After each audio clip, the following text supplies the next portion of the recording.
fotoana ny famerentsika rejerejery amin'izao takarivany alatsinainy fa fitony volana novambra enambin'ny folo sy roa arivo izao fotoana zay anarana indray ny fampalalam-baovao eto amin'ny fahita lavitra na tv miaraka tompokila finaritra tompovavy manasitsika mpitiavana matokatranony anaraka hatrany farany izao fampalalam-baovao izao manoloana ny zava miseho eto amin'ny firenena amin'izao fotoana izao dia nona tamin'ny mpanao gazety tamin'ity androany ity ny praministra lehiben'ny gouvernementa somandrasana mahafaly Olivier nisongadina tamin'izany ny resaka fitsarana-bahoaka ny olona délestage ary indrindra ny fametrahana ny fandriam-pahalemana. Manaripahitra ireo paikety entin'ny gouvernementa niatrika ireo olana mipetraka tato ato ny praministra Olivier Mahafaly androany atoandro lanona tamin'ny mpanao gazety ny Rapanamazorivo ny fitsarana-bahoaka ny CCS ny olana délestage ny fametrahana ny fandriam-pahalemana no mibahana tamin'ny didinika androany dia amin'ny resaka tsy fandriam-pahalemana sy ny finoratra ny fitsarana-bahoaka dia miantso ny fitonena trano ny praministra satria tsy hitondra zava-tsoa ny sarabam-bahoaka ny tety zavatra toy ireny araka ny mambarany ary tsy maintsy mandraindraikitra ny fitondram-panjakana ny fanjikan-dalàna izay mety mitranga tao anatin'ireny no mariny tao anatin'izany fa tsy vahoana ny mierisetra sy ny fanapotehana ny fototra-fitrasa no mariny ny praministra fa misy tetikady fanakoritana ny sy paikady politika ao ambatika ireny raharaha ireny. Mietike fa zavatra tiako tenena amintsika zay tsy tenena foana ty zavatra anankiray fomba tiako zaraina amintsika mahatonga ny olona manao vanifety dia tsy mahatototsoa ny fomba fanjakana ozizy matetika ny olona tsy mahatototsoa ny fitsarana tsy mahatototsoa reny atao hoe reny famotototoana atao niveaun'ny officier de police judiciaire reny zany zany tsy abe fahafahana ireny olona reny fa zaza tena aminareo zaza anisan'ireny olona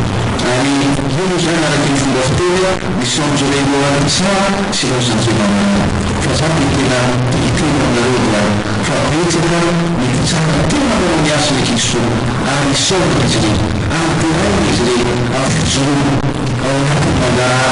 ary ao anatin'ny conscience mazava amin'ireny fametrahana ity fitsarana io betsaka ihany koa ny OBJ zay mamoaka reo procédural tena antena dio kristo tokoa ka tena marina fotoa io zany salan'ny sokajinasa rehetra misy foana ny manikana tsy zay no ilazana fa hoe efa misy manikana dia tsy ilaina intsony fitsarana tsy ilaina intsony zandara tsy ilaina intsony polisy tsy ilaina intsony tara kristo zany ary maheritreretra asa tsy fantatra fa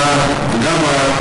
sila ngamba raha ohatra hoe tena olona vototonona daholo mivavaka daholo ngamba itsehny fanamasina ngamba dia tsy ilaina intsony ny tribunal am'izao fotoana zay tsy ilaina intsony ny polisy tsy ilaina intsony ny gendarme fa maheritrereto an-tsaina amin'ny toerana anankiray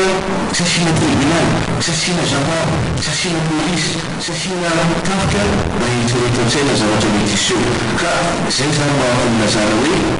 manarina tsika ao anatin'ny fanarenana tsikelikely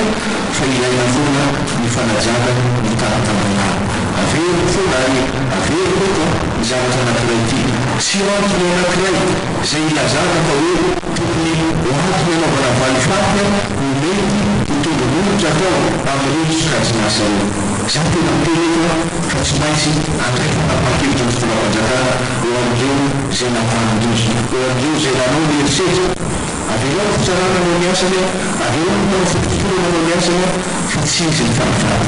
Dia mila fandriam-pahalemana hatrany dia manamafy ny praministra fa apetraka ny paikady entina andamina ireny toerana mamaizao ny asan-dalo sy asan-jola mampikaikaiky ny tansa ireny amin'ity andro ity napetraka izay paikady izay ny Fato-Bonglavo Matsatram-bony Betsiboka Iolombe vadivavy fidovinana Ratsy Mandrefana Mozakasika izany voalohany nandrisy ity fiainana tamin'ny mpanao gazety ihany koa manambarany praministra Olivier Mahafaly fefamiroso amin'ny fametrahana ireo paikady entina miala amin'ny fampiasana solika an-drirana ary mametraka paikady fanarenana ny orinasa ka ao anatin'izany indrindra ny famaizana ireo mpangalatra jiro sy mpangalatra rano amin'ireo mpamazotra ny orinasa ireny miantso ihany koa ireo androm-panjakana sy isam-pandraram-panjakana izay tsy mahalojiry ny praministra mba hanakonteraka izany ary namebaka ihany koa ny orinasa-drirana hanapaka ny diron'ireo rehetra tsy mahavita madidiny ary izay ny siabetsy